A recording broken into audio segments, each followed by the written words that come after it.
A ver, ¿qué tienen las historias de amor trágico que nos atrapan tanto?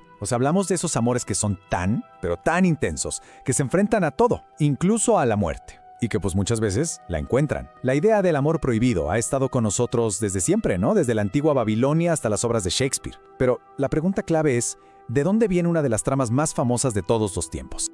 Bueno, para entenderlo vamos a hacer un viaje. Primero veremos el contexto del amor y la tragedia en la antigüedad.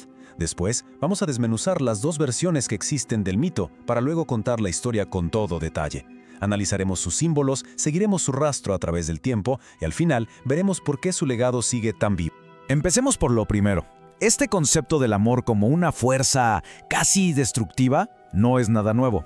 De hecho, es una de las bases de muchísimas historias que conocemos. Y esta idea, es clave. Muchas veces, lo que nos engancha de estas historias no es tanto el final feliz, sino la lucha, la intensidad de ese deseo por algo que parece imposible. Ese anhelo es uno de los motores más potentes que existe en la narrativa. Y aquí está el punto central de todo esto. Mucho, pero mucho antes de que los Montesco y los Capuletos se odiaran en Verona, dos jóvenes en Babilonia vivieron una historia que, sin saberlo, pondría los cimientos para siglos y siglos de literatura romántica. Ahora sí, vamos a meternos de lleno en la historia. Porque aquí lo interesante es que no hay una sola versión, hay por lo menos dos maneras distintas de contar esta tragedia. Por un lado tenemos la versión más antigua, que va pues directo al grano. Se aman en secreto, ella queda embarazada y los dos se suicidan. Al final, los dioses los convierten en un río y una fuente. Pero luego llega Ovidio, el poeta romano, y ¡wow!, la cosa cambia por completo.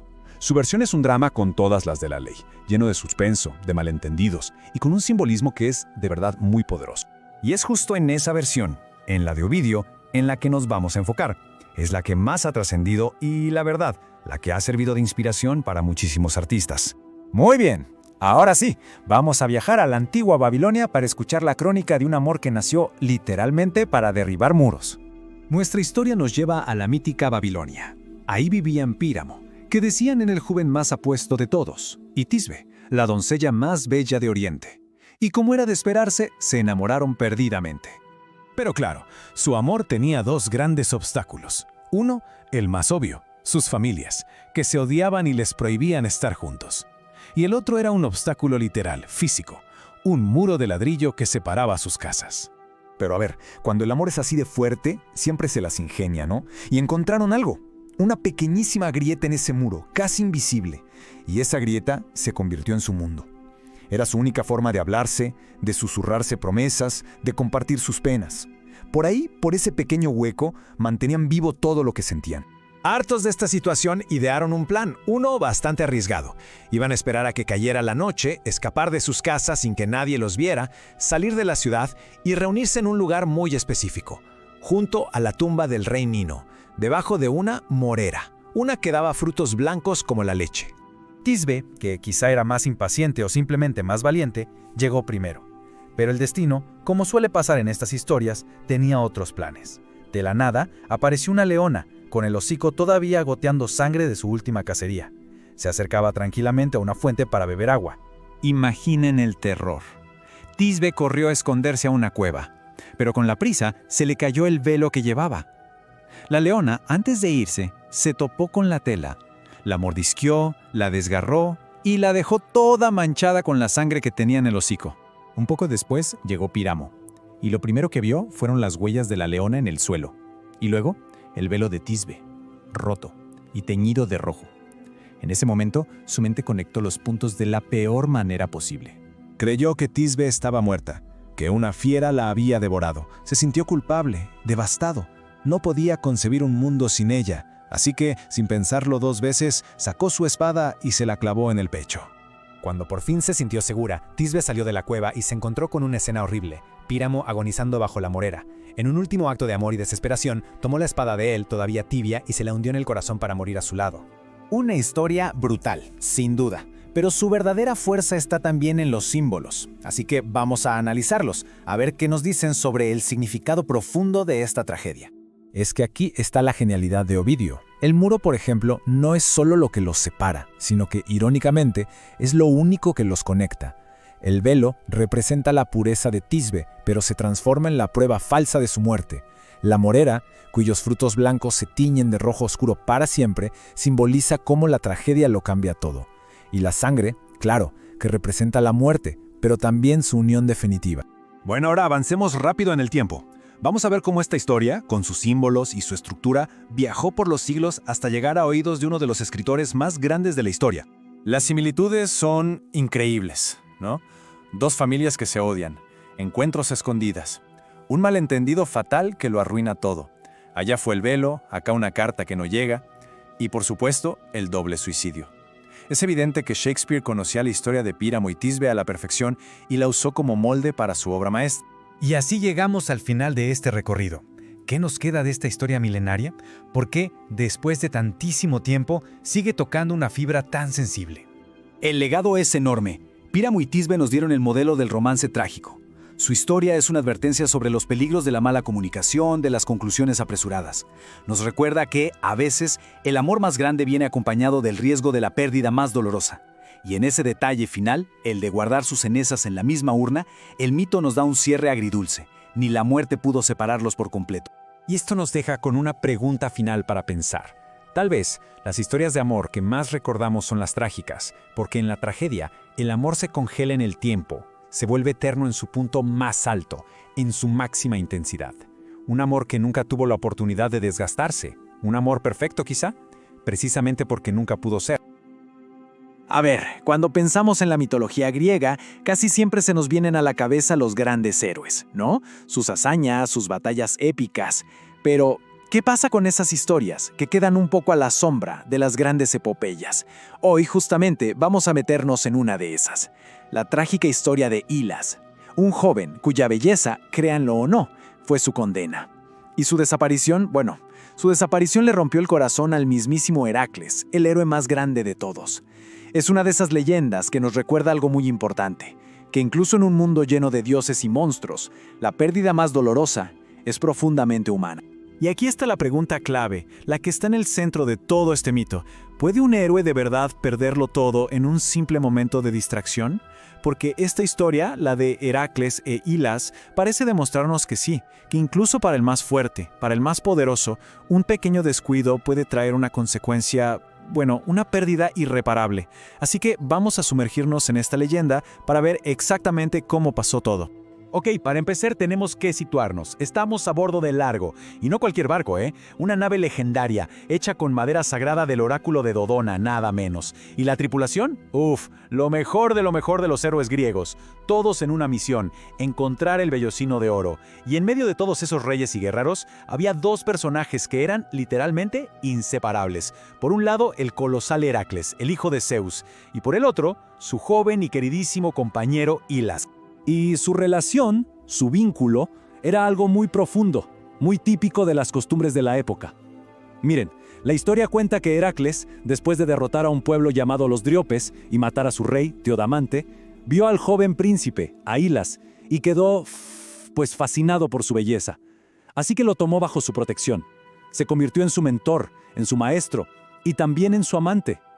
A partir de ese momento, el guerrero súper experimentado y el joven príncipe se volvieron inseparables.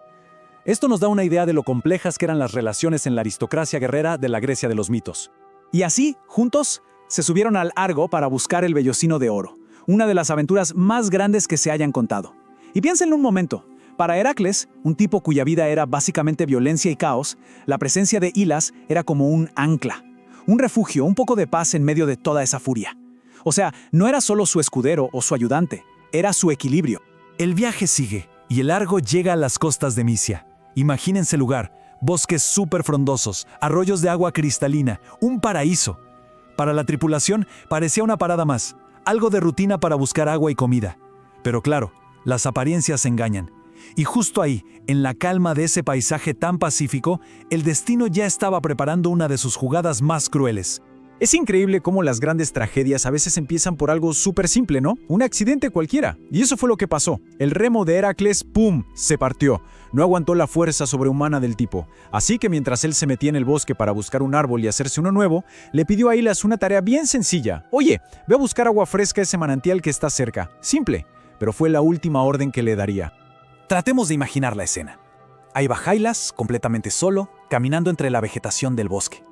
El único sonido, el de sus propios pasos. Y de repente, llega a un claro y se encuentra con una fuente. ¿Pero qué fuente? El agua era tan pura, tan cristalina, que parecía un espejo del cielo. Un lugar con una belleza tranquilísima, casi mágica. Pero ya sabemos cómo es esto en la mitología griega. Cuando algo es demasiado bello, casi siempre esconde un peligro. Es como una puerta a otro mundo. Y es justo ahí, en ese silencio, al borde de esa fuente encantada, donde el mundo de los humanos y el de los espíritus de la naturaleza chocaron. Y de una forma que, de verdad, lo iba a cambiar todo para siempre. Porque claro, bajo esa superficie tan tranquila, había alguien observando.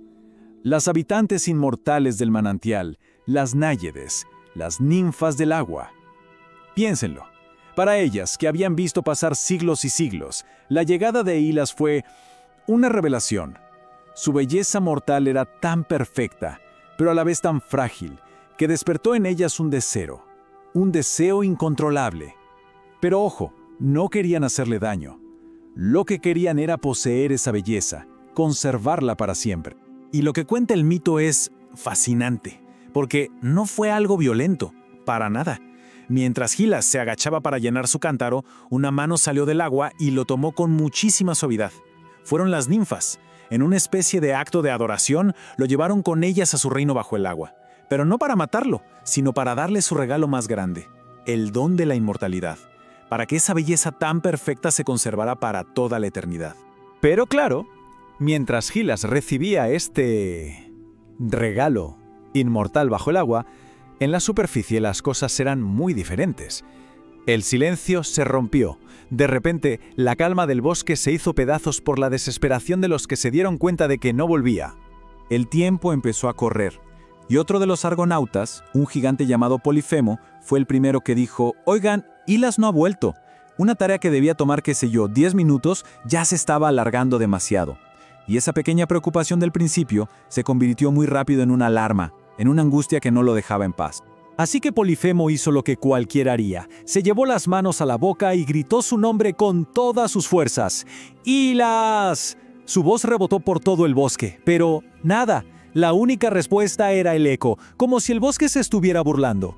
Y ahí fue cuando se dio cuenta, esa terrible sensación en el estómago de que algo muy malo había pasado. Y cuando le avisaron a Heracles, su mundo se derrumbó. Este semidios, el tipo que estranguló serpientes siendo un bebé, el que peleó con la hidra, de repente era solo un hombre destrozado por el dolor. Se metió al bosque como un animal herido, gritando y gritando el nombre de Hylas, con la voz completamente rota por la angustia. Y por primera vez en su vida, toda su fuerza, toda su leyenda, no servía para absolutamente nada frente a ese vacío, frente a la pérdida. Y aquí es donde el destino se vuelve de verdad cruel. Porque mientras Heracles y Polifemo estaban metidos en el bosque, buscándolo como locos, en la playa, el resto de los argonautas tomaron una decisión terrible. Quizás pensaron que los habían abandonado o simplemente tenían prisa por seguir. El caso es que levantaron el ancla y se fueron. Imaginen la escena. Al amanecer, un Heracles completamente destrozado vuelve a la playa y el largo ya es solo un puntito en el horizonte. Se habían ido. Lo habían dejado atrás. La cosa es que la desaparición de Hylas no fue solo el final de una historia de amor. Fue el comienzo de una leyenda. Su ausencia dejó una marca tan, pero tan profunda en esa tierra que cambió su cultura y su memoria para siempre. Y bueno, abandonados a su suerte, cada héroe reaccionó de una manera. Polifemo, digamos que aceptó la pérdida y fundó ahí mismo una ciudad, Cios. Pero Heracles no pudo aceptarlo. Impuso su voluntad a la gente de Misia. Tomó rehenes de las familias importantes y les hizo jurar algo, que nunca, jamás dejarían de buscar a Hylas. Y así, una búsqueda desesperada se convirtió en un ritual, en una obligación sagrada que pasó de padres a hijos. Y en el centro de este nuevo ritual anual había un número clave, un número lleno de simbolismo, el 3, que, para muchas culturas antiguas, representa la totalidad, la conexión entre el cielo, la tierra y el más allá. Así que cada año, los sacerdotes de Misicia subían a una montaña sagrada para cumplir con este acto que representaba esa búsqueda sin fin. Subían en una procesión muy solemne, llegaban a la cima y mirando hacia los valles silenciosos, gritaban su nombre 3 veces. ¡Ilas! ¡Ilas! ¡Ilas! Pero no era un simple grito, ¿eh? Era el eco de aquel primer grito desesperado de Heracles. Era como una herida que la tierra no dejaba que se cerrara nunca. Y así mantenían viva no solo la memoria de Ilas, sino también el dolor eterno de Heracles. Y al final, el mito de Ilas nos deja con esta pregunta, una pregunta que sigue resonando. Cuando alguien desaparece de nuestras vidas, ¿qué es lo que de verdad queda? ¿Es el dolor constante de su ausencia, ese hueco que nadie puede llenar? ¿O es más fuerte su memoria? Esa memoria que mantenemos viva con nuestros rituales, con los nombres que le susurramos al viento, esperando una respuesta que, muy en el fondo, sabemos que nunca va a llegar. ¿Qué tal? Hoy vamos a sumergirnos en una de esas historias de la mitología clásica que de verdad te llegan, una de las más poderosas. Viene directo de las Metamorfosis del poeta Ovidio, y es que vamos a explorar un relato que se siente súper actual, sobre el amor, sobre los celos que lo destruyen todo, y sobre cómo a veces, de la peor tragedia, pueden hacer algo inmortal. Para empezar, tenemos que ubicarnos. Imaginen por un momento las costas de Sicilia. Costas brillantes, donde el mar choca y casi besa las rocas volcánicas. Es una tierra de una belleza que parece de otro mundo, ¿no?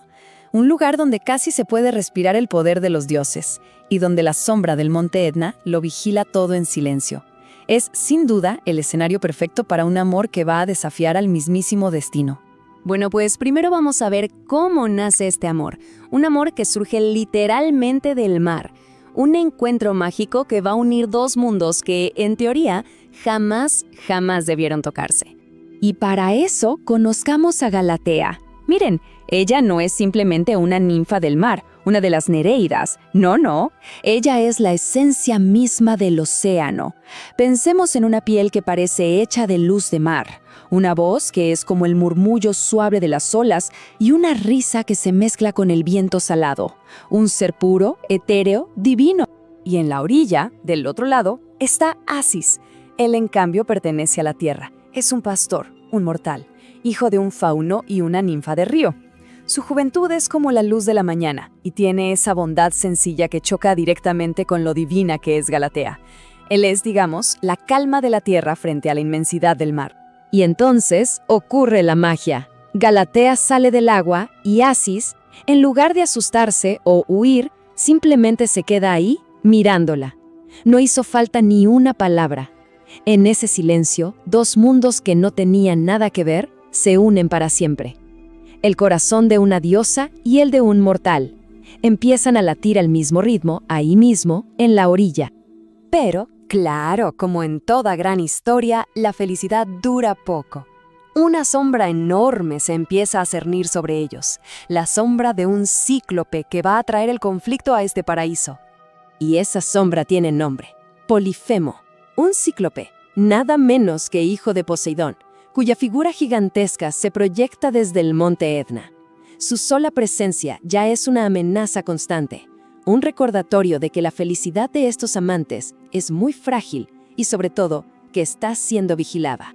Es que el contraste entre los dos no podría ser mayor. Por un lado, Asis, que ofrece una bondad genuina, historias de la tierra, y por otro, Polifemo, con un corazón retorcido, que intenta conquistarla con cantos torpes y una pasión que es más bien posesiva. O sea, la elección de Galatea no es solo entre dos pretendientes, es entre dos formas completamente opuestas de amar, el amor tierno contra el deseo que destruye. Y como se imaginan, la elección de Galatea va a desatar una furia tan violenta como el propio volcán. A partir de aquí, la historia se acelera hacia su trágico final. Este es el momento clave. Polifemo, desde lo alto, no solo los ve juntos, es que es testigo de su intimidad, de su felicidad. Ve las risas, las caricias, justo todo eso que él tanto desea y que sabe que no puede tener. Y esa imagen es la chispa que enciende una hoguera de pura rabia. Y esa rabia, claro, no se queda en un simple sentimiento. Se convierte en un acto de violencia brutal, un ataque que nace de la desesperación y del poder más destructivo. Todo se concentra en ese único ojo. Ya no hay lógica, no hay razón, solo una emoción pura y devastadora, los celos. Son un fuego que lo consume todo a su paso. Un sentimiento que lo va a empujar a cometer un acto terrible. Y ruge, así pagas mi amor. Un grito que suena como un trueno que hace temblar toda la montaña. Es que en su mente retorcida, el rechazo de Galatea es una traición. Y que ella ame a Asis, bueno, eso es una ofensa personal que para él tiene que ser castigada. Y entonces, su furia se vuelve acción. Con su fuerza de gigante, arranca de cuajo un trozo del propio monte Etna. La imagen es aterradora. Nos muestra el poder descomunal y la naturaleza destructiva de su pasión. Y la lanza. La roca vuela por el aire y cae directamente sobre Asis. Un acto final, brutal.